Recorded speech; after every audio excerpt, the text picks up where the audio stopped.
Well, let's look at 2 Peter chapter 3 and see what God has to say, since He alone, with Noah and his family, witnessed these events. Because the Lord tells us what to do when you find yourself living in a world that denies their Maker. 2 Peter chapter 3, Beloved, this is the Apostle Peter at the end of his life, fruitful life, full life, serving the Lord. He says, I now write to you this second epistle, in both of which I stir up your pure minds by way of reminder. What he's saying is, I'm going to repeat myself. That's a kind of a gracious way to say it. I'm going to stir you up by way of reminder. In other words, he says, I want to say again what I said before, and I want you to get this riveted in your mind. Verse 2 of 2 Peter 3.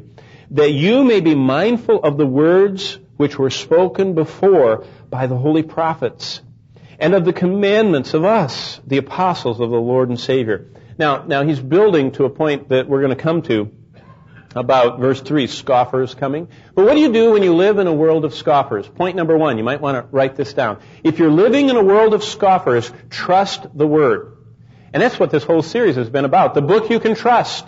If you're living in a world that's denying its Creator, and if you haven't noticed, we are living in a world that's denying its Creator. And if you're living in a world that's denying that Creator is bringing the world to a point of judgment, a point of reckoning, a point of accountability for the life that each one of us have lived, if we're coming to that point and the world's denying it, what should we do? Well, number 1, he says in verse 2, be mindful of the words spoken before by the holy prophets, that's the Old Testament, and the commandments of us, the apostles, that's the New Testament.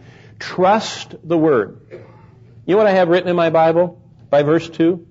Trust the Word. When you're living in a world that's denying its Creator and denying that the Judge is coming, what should you do? Trust the Word. Why? Because it's going to be attacked on every hand.